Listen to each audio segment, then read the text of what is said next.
En el día de ayer nos concentramos mayormente en la importancia de estructurar el sermón y en algunas observaciones generales acerca de esta tarea. Hoy y mañana pasaremos a considerar cómo llevarla a cabo. Ahora bien, al hablar de la estructura del sermón, debemos determinar antes que nada cuáles son los elementos que componen esa estructura, ya que no todos los expositores están de acuerdo en este punto. Algunos dicen que un sermón consta de 5 partes principales y puede ser que alguien sugiera algunas partes más, pero prefiero usar el esquema más simple y dividir el sermón en 3 partes principales: la introducción, el cuerpo del sermón y la conclusión. En la mañana de hoy comenzaremos por el cuerpo del sermón, que es el aspecto al que debemos dar prioridad en el proceso de elaboración. La introducción nunca debe ser escrita, y digo esto enfáticamente, la introducción nunca debe ser escrita hasta tanto no tengamos una idea al menos general del mensaje que vamos a exponer y de la meta que queremos lograr. Es contraproducente que trabajemos con la introducción si no estamos seguros todavía de qué es lo que vamos a introducir. Una introducción introduce algo. Si vamos a trabajar con la introducción, evidentemente tenemos que tener algo que introducir. Y lo mismo podemos decir de la conclusión. Así que en el proceso de la preparación, estos 2 aspectos, la introducción y la conclusión, dependen de lo que ha de ser dicho, que es lo que constituye el cuerpo del sermón. Este cuerpo, al igual que el nuestro, consta de esqueleto, carnes y músculos y ligamentos. El esqueleto es el armazón o el bosquejo general que sostiene el cuerpo. Luego viene la carne que lo recubre y los ligamentos que sostienen las distintas partes del cuerpo unidas la una con la otra. Veamos entonces, en primer lugar, hermanos, el bosquejo o esqueleto del sermón. Este consta de los puntos principales y los secundarios que conforman el mensaje que vamos a exponer a nuestro auditorio. Como decíamos anteriormente, este bosquejo o esquema es lo primero que debe ser hecho, porque esa es la base sobre la cual vamos a construir todo lo demás. Esos puntos principales son las vigas de amarre de nuestro edificio. Sin ellas no podremos construir una edificación sólida y unificada. Así que tan pronto hemos hecho la exégesis del pasaje, ya sabemos lo que significa, cuál es su tema, cuál es la idea principal que queremos transmitir en nuestro sermón. Ahora debemos determinar las divisiones de nuestro mensaje.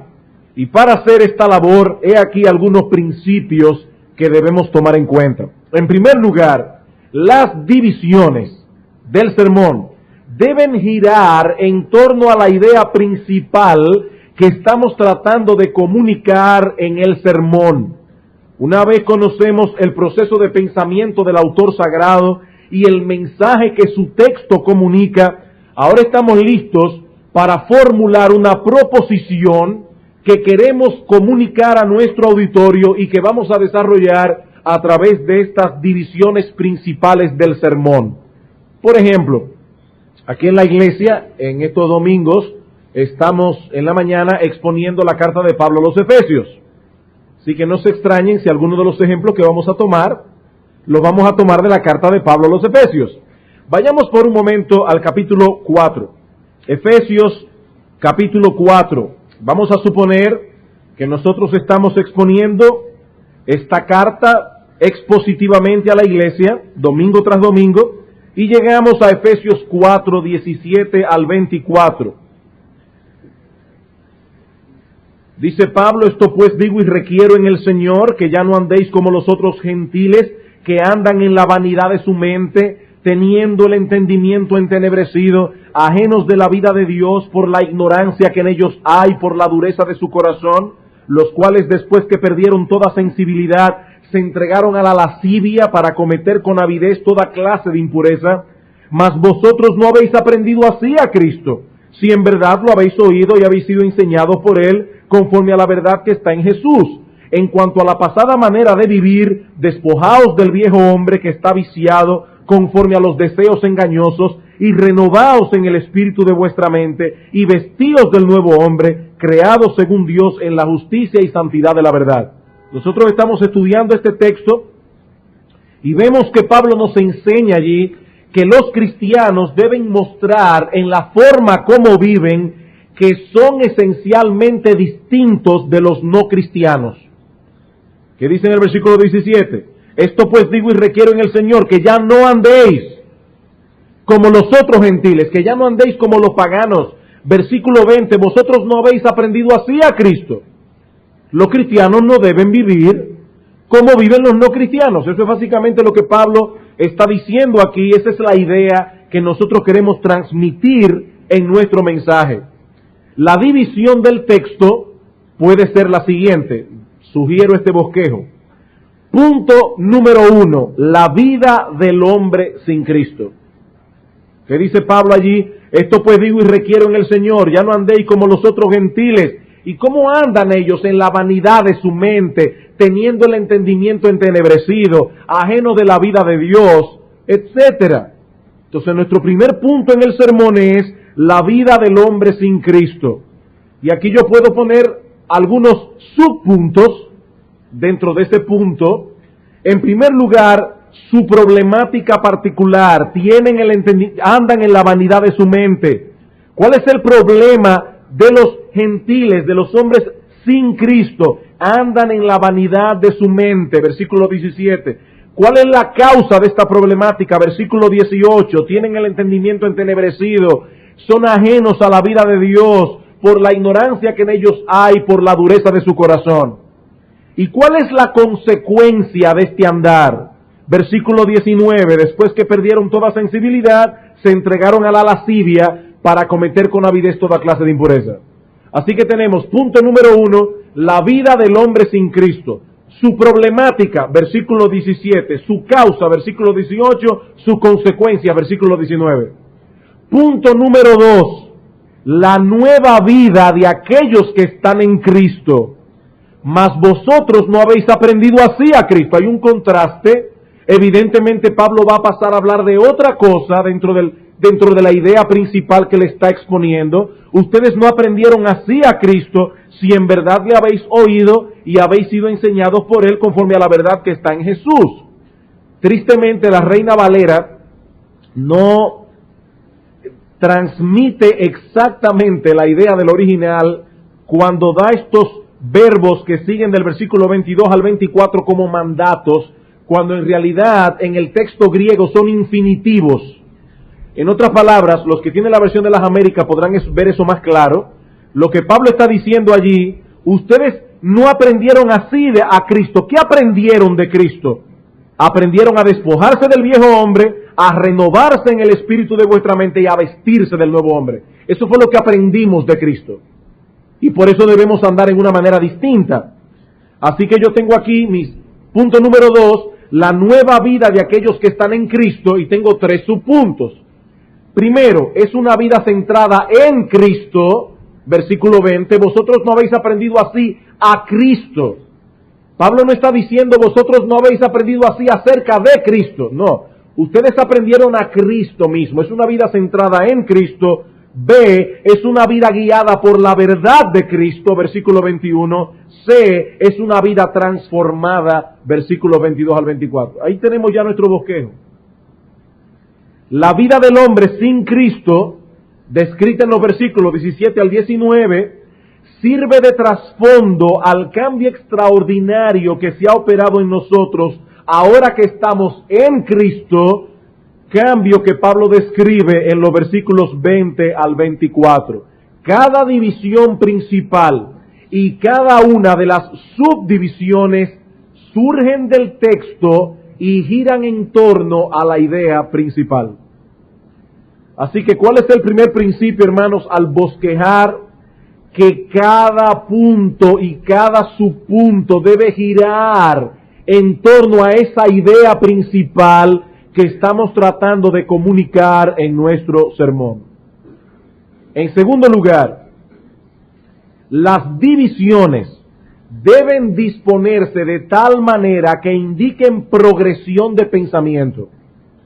Las divisiones del sermón deben disponerse de tal manera que indiquen progresión de pensamiento. El auditorio debe percibir que nosotros los estamos llevando hacia una meta. Ahora, ¿cómo se logra ese propósito? Bueno, si nosotros dividimos los puntos y los subpuntos en un orden lógico y ascendente. Déjenme dar algunas ideas. Si estamos dividiendo nuestro sermón, lo negativo generalmente debe venir antes de lo positivo. Vamos a predicar de la pobreza en espíritu. Bienaventurados los pobres en espíritu. Y nosotros comenzamos diciendo a nuestra congregación, ¿qué no significa este texto? Aquí Cristo no está hablando de la pobreza material. Aquí Cristo no está hablando de aquel que tiene un espíritu pobre. Hay gente que tiene un espíritu apocado. Pero eso no es pobreza en espíritu. Entonces, ya que hemos explicado lo que no es, vamos entonces a pasar a lo que es. Hay un progreso de pensamiento. Lo negativo viene primero, lo positivo viene después. Lo abstracto debe preceder a lo concreto. Primero las ideas generales, luego vamos a lo particular. La objeción debe venir primero y luego la refutación. Algunas personas niegan esto. Por esta objeción, ponen esta objeción al mandato o a esta enseñanza bíblica y decimos la objeción. Pero ahora vamos a responder bíblicamente a estas objeciones. La refutación viene primero, la respuesta viene después. El planteamiento del problema, si estamos planteando un problema, debe venir primero, la solución después. El razonamiento debe venir primero, luego la exhortación y así sucesivamente. Debemos mostrar un progreso en nuestro proceso de argumentación. En tercer lugar, cada división debe contener una sola idea básica.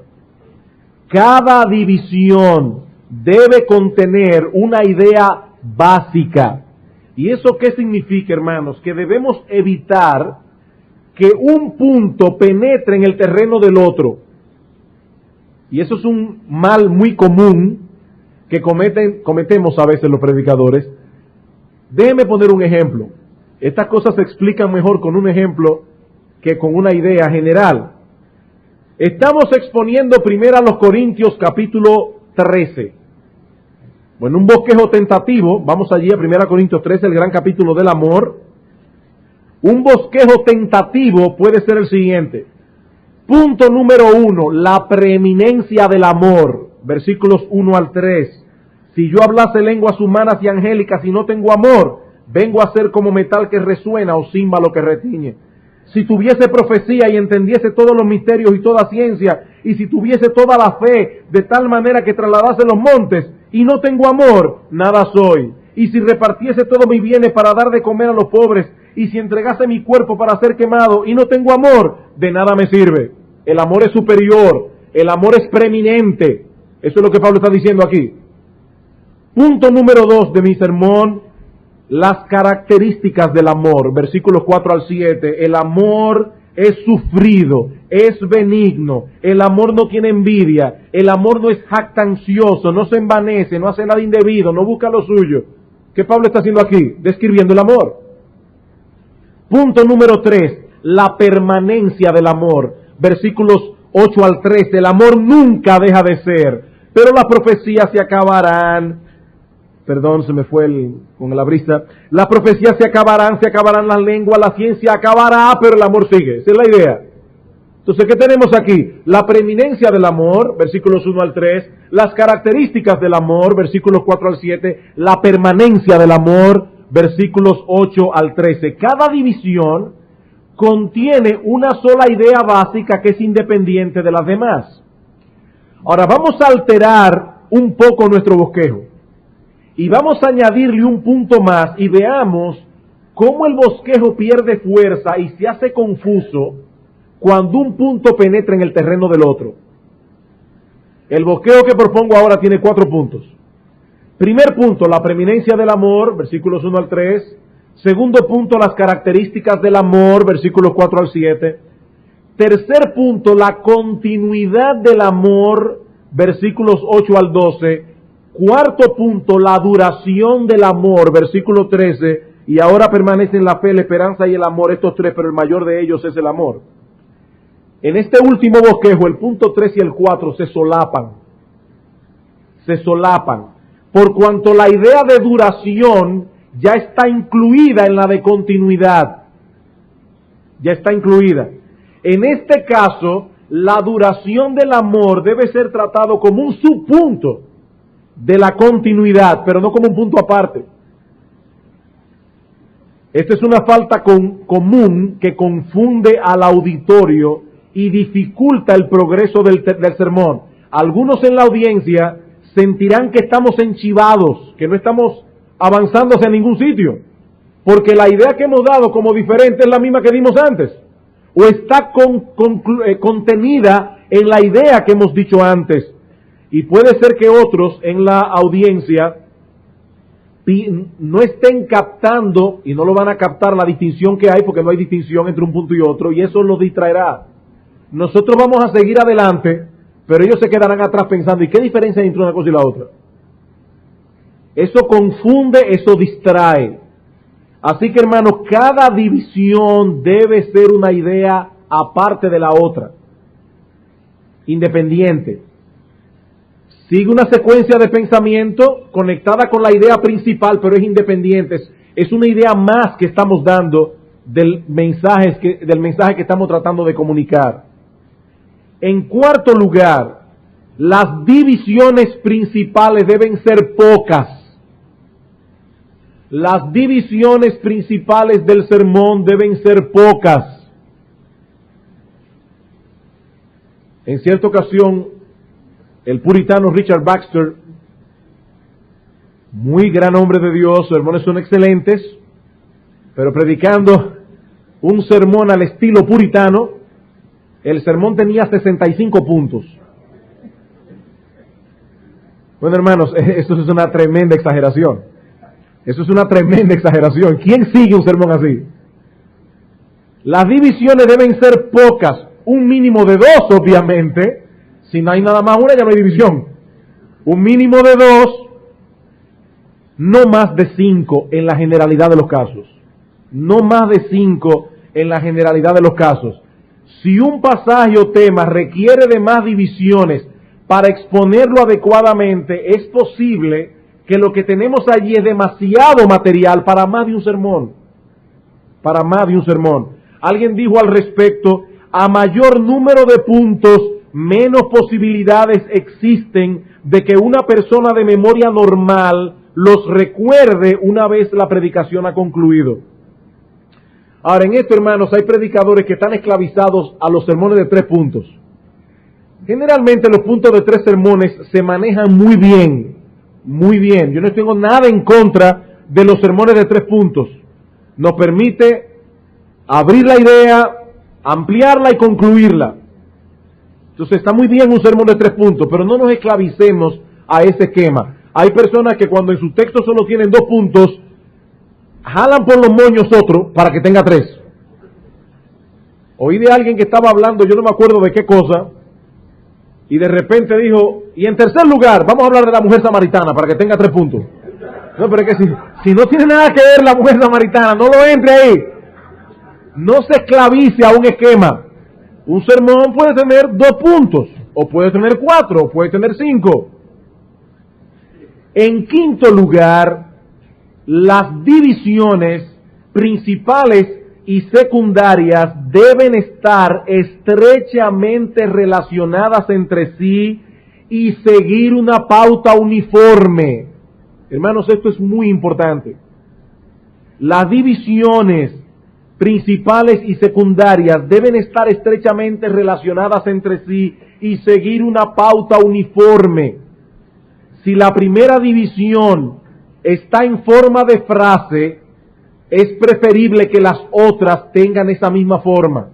Si está en forma de pregunta, las otras deben serlo también, y así sucesivamente.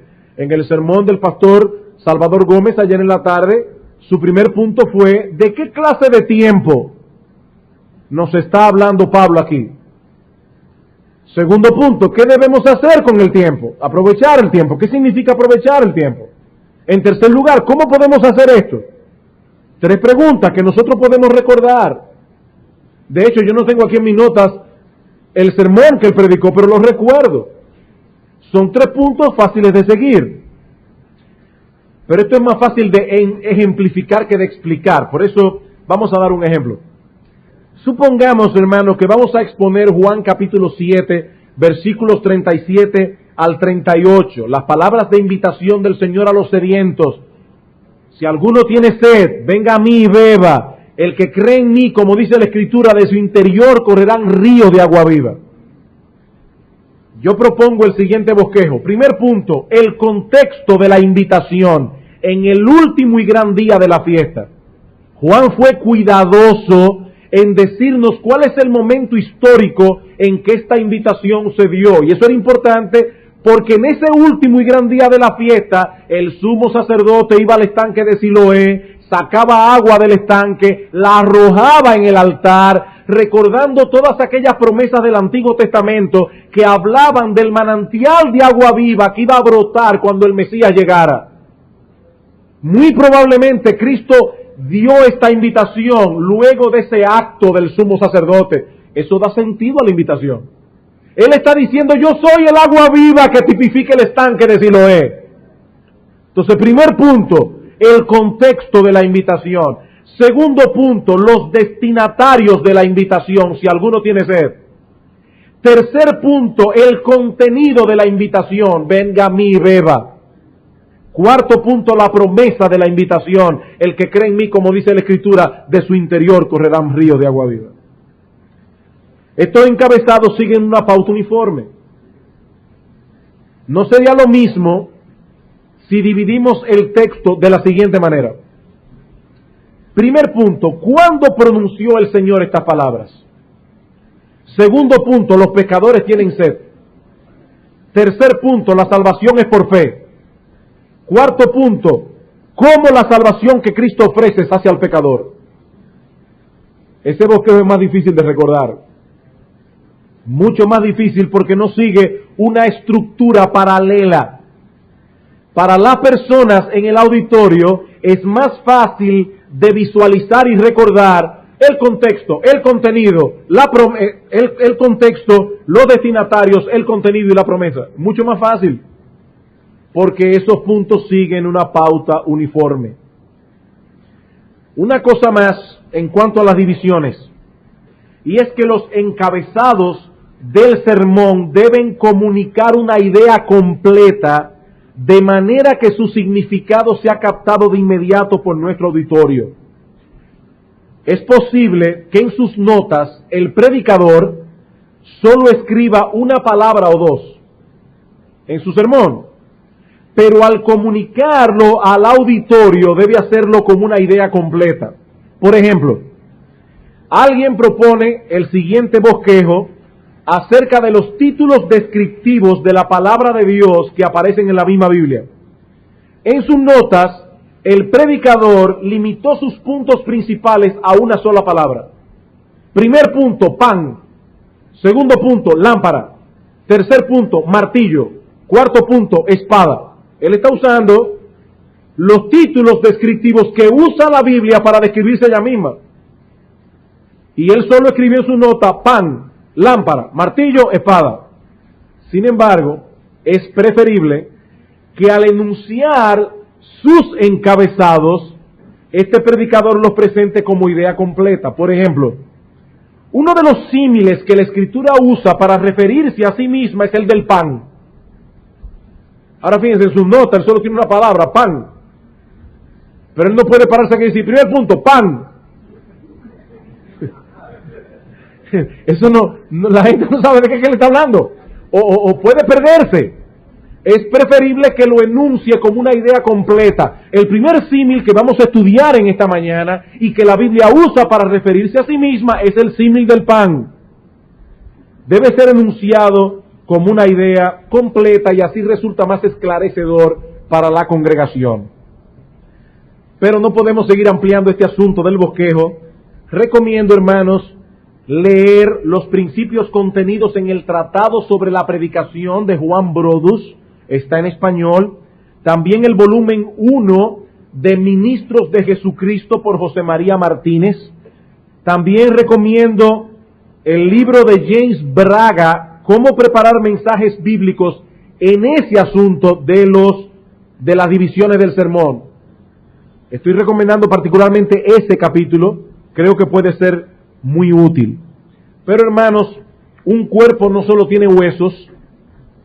Una vez tenemos el esqueleto, ahora tenemos que vestirlo de carne y de músculos. Y eso es lo que constituye el cuerpo mismo del sermón, que es lo que vamos a ver ahora. El cuerpo mismo del sermón. Las divisiones principales serán de gran ayuda para el arreglo del material que queremos presentar a nuestro auditorio. Pero ahora debe venir el mensaje que vamos a comunicar.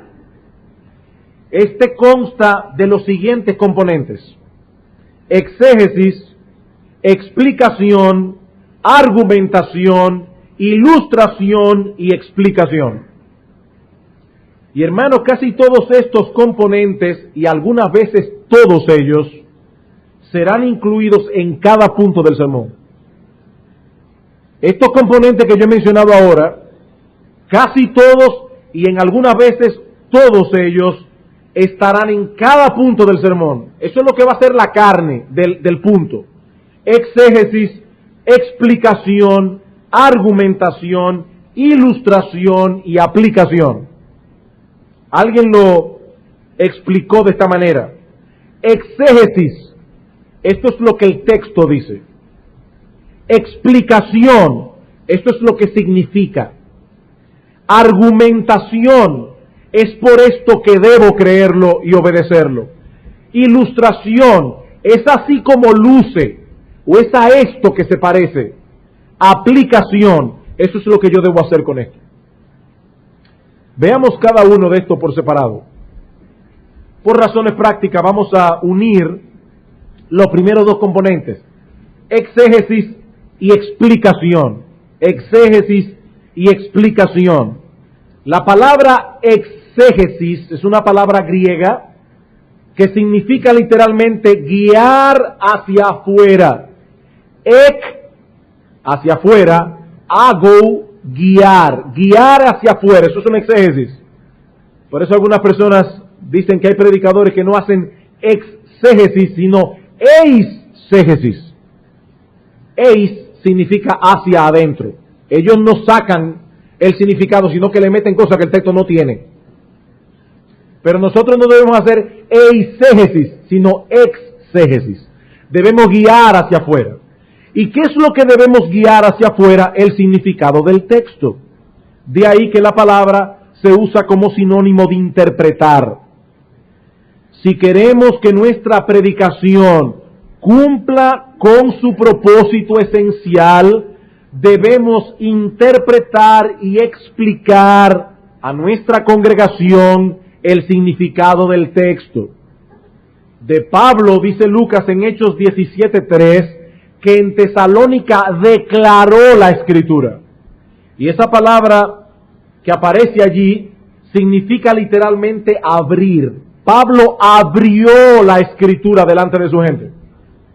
Esa es la misma palabra que aparece en Lucas capítulo 24, versículo 32, cuando se dice que los discípulos que iban camino a Emaús se decían el uno al otro: ¿no ardía nuestro corazón en nosotros mientras nos hablaba en el camino y cuando nos abría la Escritura?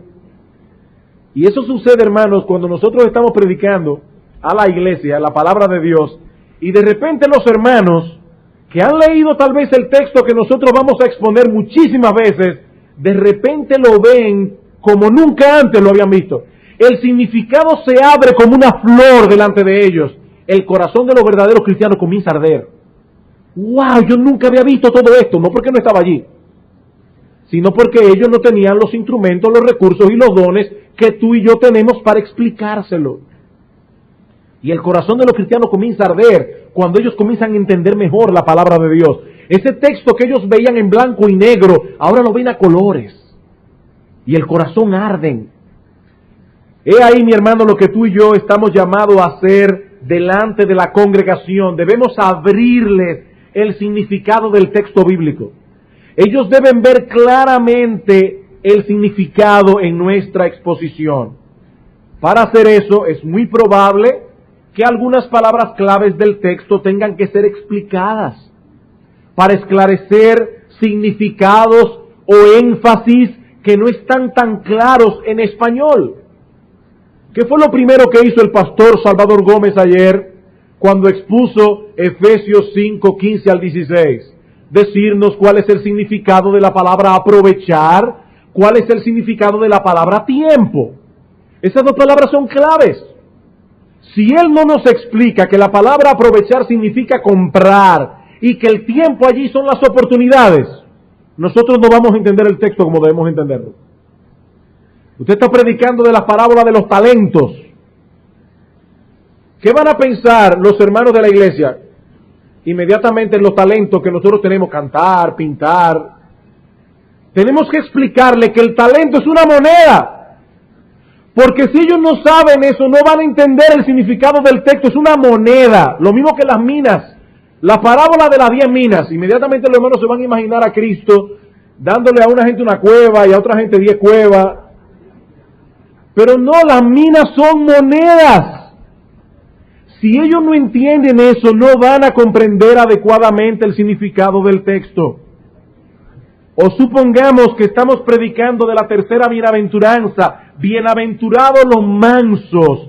Bueno, es importante que aclaremos lo que la palabra mansedumbre realmente significa, como hizo el pastor esta mañana, porque muchos piensan de inmediato en una persona tímida, débil y apocada.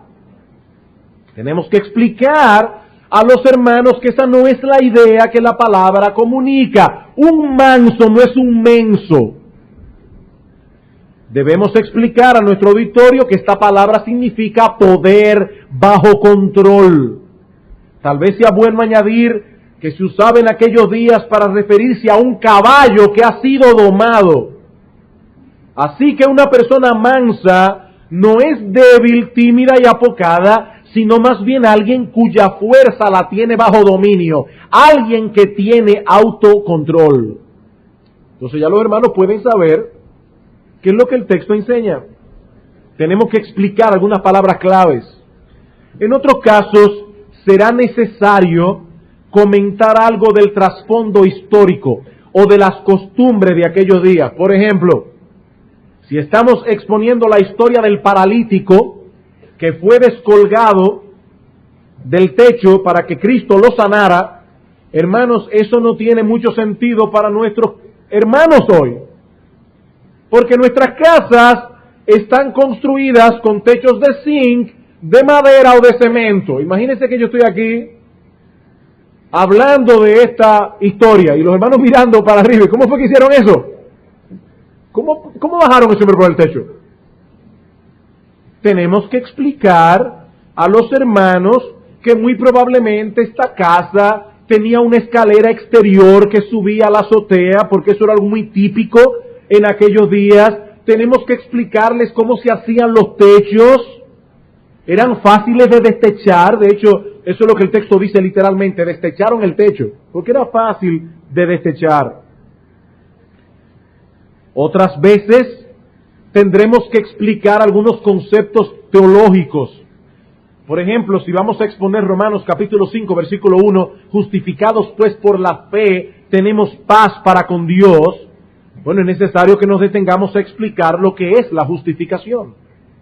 Es el acto por medio del cual Dios declara justo al pecador en un instante al poner en su cuenta la justicia perfecta de Cristo por medio de la fe. Si no les explicamos eso a la iglesia, los hermanos no van a entender qué es lo que el texto de Romanos 5 enseña. Otras veces tendremos que detenernos en la construcción gramatical del texto, para que ellos puedan captar la secuencia de pensamiento del autor bíblico. Ayer otra vez el pastor Salvador Gómez en su prédica sobre Efesios 5:15. ¿Cuál es el mandato de Pablo? Andad sabiamente. La frase aprovechando bien el tiempo es una explicación. ¿Cómo se anda sabiamente? Aprovechando bien el tiempo. Es un participio, aún en español lo vemos claro. Aprovechando bien el tiempo es que andamos sabiamente. Entonces es bueno que la iglesia, los hermanos puedan ver esto. El punto es, hermanos, que de una forma u otra tenemos que explicar a nuestro auditorio lo que el texto significa. Tiene que haber exégesis, tiene que haber explicación. Por supuesto, a nosotros nos costará horas de trabajo llegar a entender el texto adecuadamente, pero a la hora de predicarlo tendremos que hacerlo brevemente y en la manera más sencilla posible. Brevemente y en la manera más sencilla posible. Así que el cuerpo incluye exégesis y explicación, pero debe incluir también argumentación. Argumentación. ¿Por qué debemos creer y obedecer lo que estamos exponiendo? Acerca de esto dice Juan Brodus: los predicadores tienen que emplear a cada paso argumentos. Hay que convencer a los que dudan o se oponen, mientras que los sentimientos y actividad religiosas de otros recibirán estímulo si podemos demostrarles de modo convincente e impresionante que estas cosas son así. Recuerden, hermanos, que la predicación debe ser persuasiva. Nosotros debemos derribar argumentos y toda altivez que se levanta contra el conocimiento de Dios. Debemos llevar todo pensamiento cautivo a la obediencia a Cristo. En ese proceso de argumentación, nuestro recurso principal es la misma Escritura. Debemos ir a los pasajes paralelos u otros textos donde la palabra o el concepto aparece. Debemos mostrar a través de la Escritura por qué yo estoy seguro que mi interpretación del texto fue correcta, o la importancia de este asunto, o las consecuencias de obedecer y desobedecer. Argumentos. Por ejemplo, vamos a hablar de la mansedumbre, y ya explicamos a nuestro auditorio qué es poder bajo control. Ahora podemos buscar textos que nos hablen de la importancia de esta virtud en la vida cristiana. Proverbios 25:28 dice que como ciudad derribada y sin muros es el hombre cuyo espíritu no tiene rienda. Este hombre está a merced de las circunstancias, será fácilmente dominado por la ira y terminará diciendo y haciendo muchas cosas de las cuales probablemente se arrepentirá después. ¿Por qué? Porque no tenía mansedumbre. ¿Cuán importante, hermanos, es la mansedumbre? Yo estoy convenciendo a mi auditorio que lo que yo estoy predicando es importante, que la virtud que yo quiero inculcar en sus corazones es importante. También podemos citar Mateo capítulo 11, versículo 28, donde Cristo dice que la mansedumbre es una de las marcas distintivas de su carácter y que todo discípulo suyo debe imitarlo a él en esto. El pastor Piñero citaba ese texto en la exposición pasada. Aprended de mí, que soy manso y humilde de corazón. Podemos citar Gálatas capítulo 5, versículos 22 al 23. El fruto del Espíritu es amor, gozo, paz, paciencia, benignidad, mansedumbre. El punto es que debemos demostrar, argumentar a la mente y al corazón de nuestros oyentes. Pero debemos advertir aquí que no es necesario tampoco probar cada cosa que digamos. No es necesario que estemos argumentando todo el tiempo. Como bien ha señalado Brodus, hay cosas que no pueden probarse, otras que no lo necesitan y otras que ya han sido suficientemente probadas con anterioridad y deben darse por sentado. Argumento laborioso que nadie demanda no hará más que despertar dudas o producir cansancio y disgusto. media hora argumentando de algo que ya la gente sabe. La gente se cansa. Entonces, hermano, no tenemos que argumentar acerca de todas las cosas. Otro aspecto que debemos incluir en el cuerpo del sermón es la ilustración. La ilustración. Ilustrar significa arrojar luz o brillo sobre un objeto que de otro modo permanecería en oscuridad. Su propósito principal es iluminar una verdad que ya ha sido declarada y explicada. La ilustración es al sermón lo que una ventana es al edificio. Permite que penetre luz y aire. Cuando estamos dando un sermón lleno de definiciones y de explicación, hermanos, necesitamos que entre aire, que entre luz. Un edificio sin ventanas, dice Spurgeon, sería una prisión más que una casa. Y del mismo modo, un discurso sin parábola es tedioso y gris y conlleva un pesado cansancio para la carne, dice Spurgeon. Y tiene razón. Y en otro lugar dijo este siervo de Dios, que sabía usar muy bien las ilustraciones: las ilustraciones ayudarán en gran manera para abrir camino, de modo que entre la verdad, y lo hará cautivando el oído de los distraídos y los descuidados. Un proverbio oriental dice que el hombre elocuente es aquel que puede convertir los oídos en ojos. Esa era la gracia que tenía Whitefield. Cuando predicaba, convertía los oídos en ojos. La gente veía lo que él estaba tratando de explicar. Y lo hacía tan claramente que en cierta ocasión, usando la ilustración de un ciego que va camino a un precipicio, guiado por su perro, lo hizo tan gráficamente que alguien que estaba en la congregación se paró de repente y dijo: ¡se va a caer! Demasiado gráfico.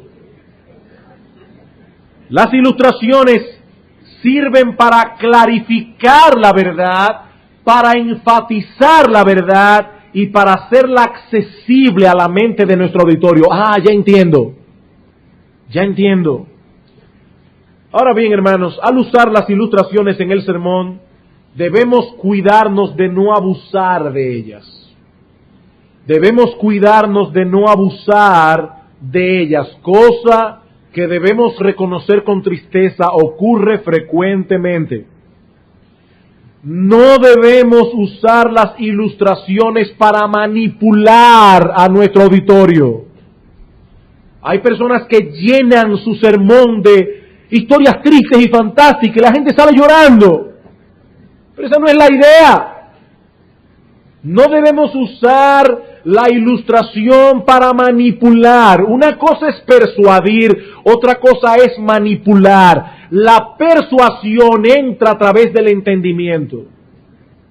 Debemos mover la voluntad del auditorio porque entendieron la verdad, no porque enternecimos su corazón con una historia triste. Nunca usemos, hermanos, la ilustración para manipular. Eso déjenselo a los falsos maestros. Nosotros no debemos hacer eso. Tampoco debemos usar la ilustración para cubrir nuestra falta de preparación. Yo no tuve tiempo para prepararme. ¿Qué hago? Contar muchísimas historias. A la gente le fascina que le cuenten historias. Y la gente sale feliz de la iglesia. Claro que sale feliz porque lo entretuviste por una hora. Pero las ilustraciones no deben ser usadas para cubrir nuestra falta de preparación. Mucho menos para entretener al público o hacerlos reír. Y yo creo ahí que el pastor Martin tiene toda razón cuando dijo que uno no puede ser profeta y payaso al mismo tiempo. O somos profetas o somos payasos, pero no podemos ser las dos cosas al mismo tiempo. Y hay predicadores que les fascina eso, se paran en el púlpito y eso es chistes y chistes y chistes. Cuando estamos tratando con la eternidad de las almas. No, hermanos, nosotros no somos presentadores de televisión. Nosotros somos profetas de Dios, somos embajadores de Dios. Ahora, debo aclarar que algunas ilustraciones pueden provocar risa y no por eso son inadecuadas. Algunas ilustraciones pueden provocar risa y no por eso son inadecuadas. Los que han leído sermones de Spurgeon se dan cuenta de inmediato que este hombre tenía buen sentido del humor y sabía usarlo en una forma muy eficaz. Muy eficaz. Pero hermanos, debemos estar seguros de que estamos usando esa ilustración para arrojar luz sobre una verdad y no como una mera entretención. No como una mera entretención. No fuimos llamados para entretener al rebaño, sino para alimentarlo, cuidarlo y pastorearlo. También debemos cuidarnos del exceso en el uso de las ilustraciones. Una casa no está hecha solo de ventanas. Alguien dijo una vez que un sermón que usa demasiadas ilustraciones es como una mujer con demasiadas joyas. Las joyas que estaban destinadas a destacar su figura la esconden. Está llena de joyas. ¿De dónde surgen las ilustraciones? Bueno, en primer lugar, de la misma escritura. De la misma escritura. Leí recientemente de un pastor que escribió a otro pidiéndole que le recomendara un buen libro de ilustraciones. El otro le mandó una postal con solo 2 palabras, la Biblia. La Biblia. La palabra de Dios está llena de ilustraciones. Y al usarlas, no solo podemos esclarecer la verdad que estamos tratando de explicar, sino que al mismo tiempo estamos mostrando a los hermanos cómo hacer un uso apropiado de la palabra de Dios, un uso práctico de la palabra de Dios, sobre todo de sus historias y narraciones. ¿Qué mejor historia que la de David con Betsabé para ilustrar el proceso a través del cual los creyentes son atrapados por el pecado? Y vemos a este hombre que en el momento en que debía estar en la guerra estaba durmiendo en su casa. Luego va al terrado de la casa. Luego ve a esta mujer hermosa. Luego la manda a averiguar. Le dicen que es casada. Pero ya la había visto y se había detenido en ello. Y el corazón fue atrapado. Una historia fantástica para ilustrar el proceso del pecado. La historia de José, en cambio, es un ejemplo impactante del efecto del temor de Dios para apartarnos del pecado. ¿Cómo podría yo pecar contra Dios?, decía José. Este hombre estaba consciente de la presencia de Dios. Y esa presencia de Dios, que es lo que constituye el temor de Dios, fue lo que lo guardó de caer. La historia de los amigos de Daniel puede ser usada para ilustrar la determinación de no ceder ante las presiones del mundo o ante el temor. Le dicen estos jóvenes a Nabucodonosor: nuestro Dios puede librarnos del horno de aflicción, pero si Él no nos libra, como quiera, no nos vamos a postrar ante la estatua. Una buena ilustración. La Biblia está llena de ilustraciones, pero podemos encontrarlas también en muchas otras fuentes, en la historia de la iglesia, en la ciencia, en la literatura y el arte, en la naturaleza. Nuestro Señor Jesucristo continuamente usaba la naturaleza para ilustrar su punto. Mirad los lirios del campo, mirad las aves del cielo.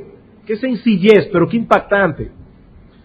Podemos usar experiencias personales, siempre que no las usemos para llamar la atención sobre nosotros, para quedar como héroes delante de la congregación, y sobre todo siempre que las usemos sin exagerar.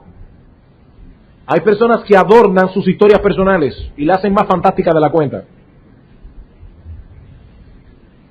Podemos usar los periódicos. No sé cuántos de ustedes vieron recientemente la masacre que ocurrió en Nepal. El príncipe, el hijo del rey y la reina se llenó de tal modo de ira porque su madre se oponía a la joven que él había elegido como esposa, que en ese arrebato de ira mató a su padre, mató a su madre, mató a su hermano y a otras personas más, y finalmente se suicidó. Eso pasó la semana pasada. Eso es una ilustración perfecta de lo terrible que es dejarse arropar por la ira, lo que puede suceder. También podemos usar escenas imaginarias como la que usó el pastor Salvador Gómez ayer en su sermón de Efesios 5:15. Imagínate que tú estás en tu propio funeral. Eso no ha pasado ni puede pasar. Es una cosa ficticia, imaginaria, pero puede ayudar a nuestros oyentes a ponerse en el lugar que él quiere llevarnos, o que el autor Stephen Covey en este caso quería llevarnos, y que el pastor está usando para su sermón.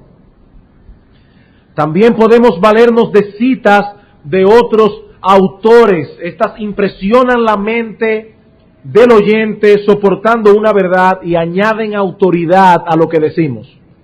Aunque, hermanos, debemos estar seguros de que lo que estamos citando es así. Porque hay personas que citan a otros, que citaron a otros en una equivocación. Hay que tener cuidado con eso.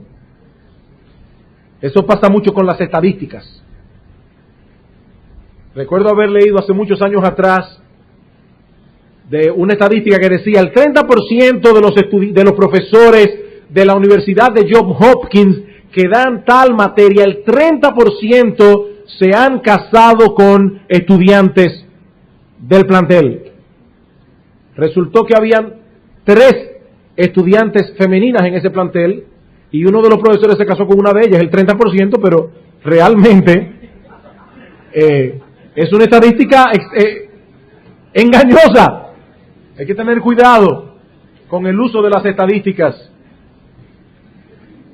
Pero, hermanos, aún nos resta un elemento más que debe ser incluido en el cuerpo del sermón y es la aplicación.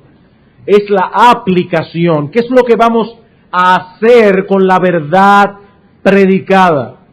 Un sermón sin aplicación es una carta sin dirección. Puede decir cosas buenísimas, pero no va a llegar a ningún sitio. Es una carta sin dirección. Cicerón, que fue un gran orador de la antigüedad, dice en una de sus obras que un hombre elocuente debe hablar de tal forma que enseñe, deleite y persuada. ¿Qué es un hombre elocuente? Un hombre que enseña, deleita y persuade. El sermón no solo debe mostrar al público cómo aplicar la verdad, sino que debe persuadirlo a la acción. Esto es lo que debes hacer y déjame moverte a hacerlo. Algunos predicadores reservan siempre las aplicaciones para el final, y eso no está mal, pero creo que es más conveniente que vayamos aplicando a medida que avanzamos en la exposición de nuestro mensaje, aun cuando reservemos para el final una apelación poderosa y contundente. De todos modos, como tendremos que tratar con la aplicación al hablar de la conclusión, mañana vamos a esperar hasta entonces para ampliar este asunto. Bien, hermanos, hemos visto entonces que el sermón tiene huesos, el sermón tiene carne y músculos, que son la exégesis, la explicación, la argumentación, la ilustración y la aplicación, pero ahora nos falta conectar las piezas la una con la otra, y esta es la función de los ligamentos u oraciones de transición que veremos más brevemente. Las oraciones de transición. Estas son sumamente importantes para que el sermón tenga sentido de unidad y de progreso. Las transiciones nos permiten pasar de un punto a otro, de una idea a la otra, en una forma fluida, suave y natural. Estas oraciones de transición deben ser pensadas de antemano, y aún entre los que no recomiendan que el sermón se escriba completamente, palabra por palabra, aún aquellos que no recomiendan tal cosa, algunos aconsejan que se escriban por lo menos las oraciones de transición. Que se escriban los puntos principales, los subpuntos y las oraciones de transición. Alguien dice al respecto: el oyente en un servicio de la iglesia no tiene el sermón del predicador ante él en una forma escrita como ayuda para seguir el mensaje conforme este va siendo pronunciado. El único medio que tiene de seguir el movimiento de pensamiento del orador es oyendo lo que está diciendo. La transición es una ayuda en este proceso. Es una ayuda en este proceso. Estas oraciones permiten que el auditorio perciba claramente el progreso y el movimiento del sermón. Este mismo autor que citamos dice: una transición eficaz debe poner en claro a los oyentes cada uno de los pasos en el progreso del sermón. Debiera también preparar las mentes para lo que va a seguir e interesarles en ello. Esta oración de transición puede ser una pregunta. ¿Cuáles son las características de la vida del hombre sin Cristo? En primer lugar, andan en la vanidad de su mente. En segundo lugar, la pregunta me lleva a la idea que quiero transmitir. Puede ser una recapitulación. Habiendo visto la problemática particular del hombre sin Cristo, veamos ahora en segundo lugar su causa. Y luego nuevamente, habiendo visto la problemática y la causa, veamos ahora en tercer lugar la consecuencia. Eso permite que el sermón vaya fluyendo. No lo mismo decir, punto 1, su punto A, pan, su punto B, pan, su punto C, pan. La gente se siente que va, como que lo van llevando forzado. Hermanos, el sermón debe fluir suave y naturalmente. Y las oraciones de transición son necesarias para esto.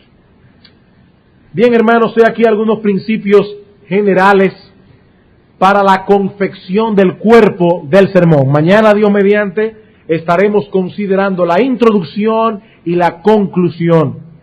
Pero no quiero terminar sin traer dos pensamientos a modo de conclusión que nos permitan poner esta enseñanza que hemos visto hoy en perspectiva.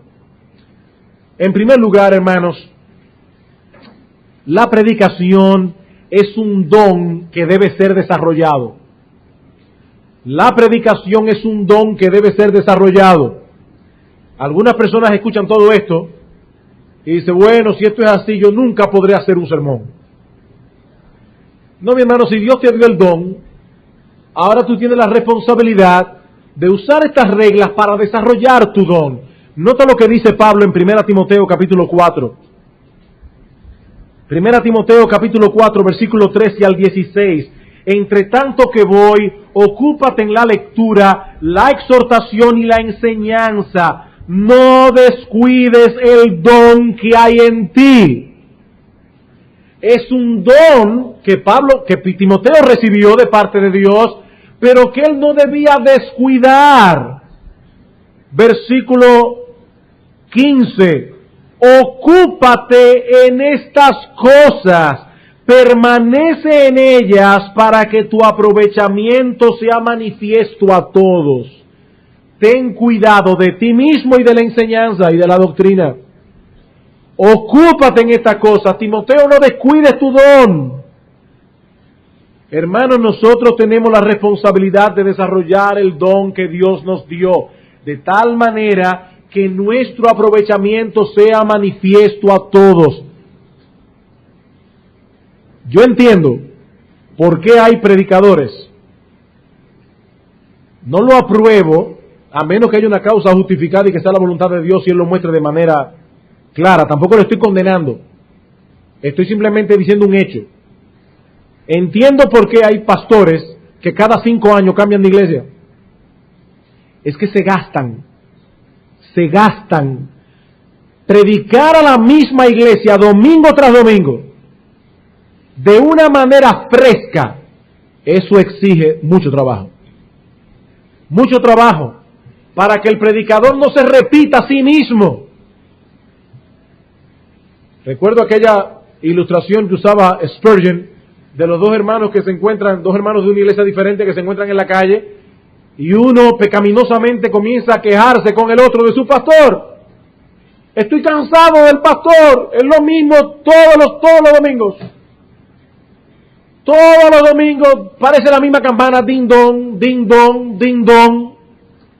El otro le dijo, qué suerte tienes, el mío solo ding, ding, ding. No tiene ni el don. se gastan. Por eso debemos desarrollar nuestro don. Nuestro aprovechamiento debe ser manifiesto a la congregación. Para que esto sea posible, hermanos, debemos aplicarnos en la preparación de nuestros sermones, de modo que seamos mejores cada vez. Alguien dijo con mucha razón que la predicación es una ciencia y es un arte.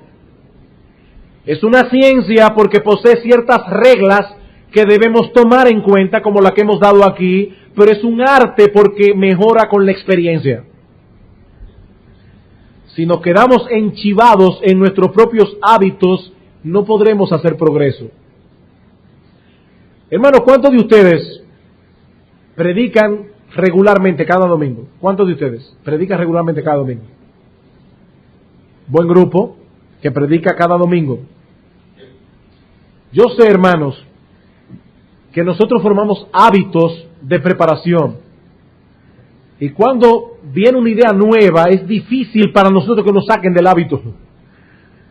Pero si algo nos puede ayudar a mejorar, hermanos, no nos enchivemos en un hábito. Vamos a tratar de ser cada vez mejores predicadores. Pero también debo añadir, en segundo lugar, que las enseñanzas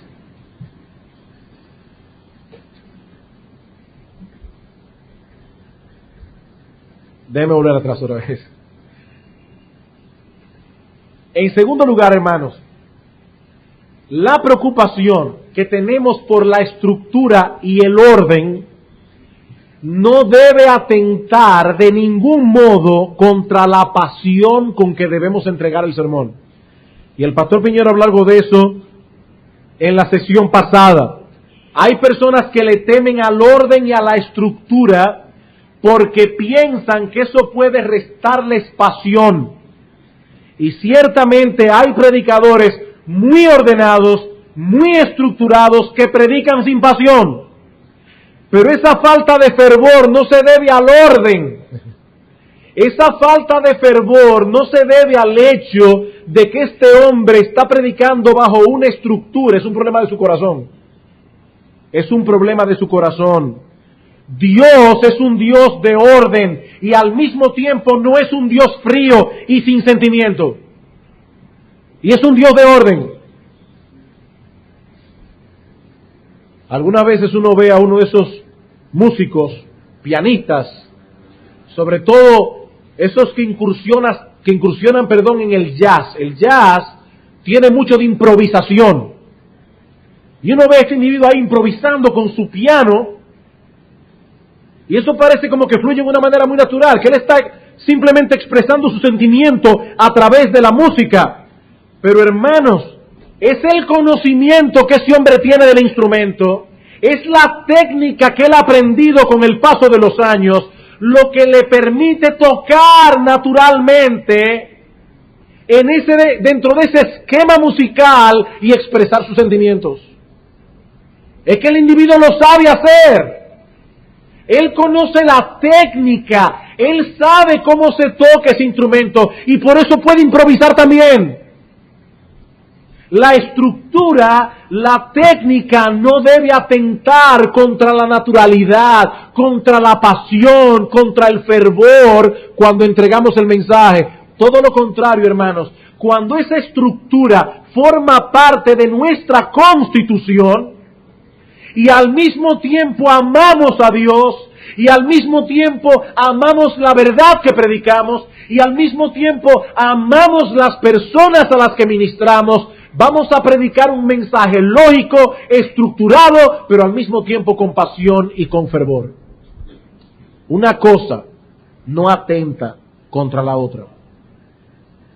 Que Dios nos conceda, hermanos, ese balance, la estructura y la pasión, la técnica y el fervor, para su gloria y para el bien de su pueblo. Vamos a orar.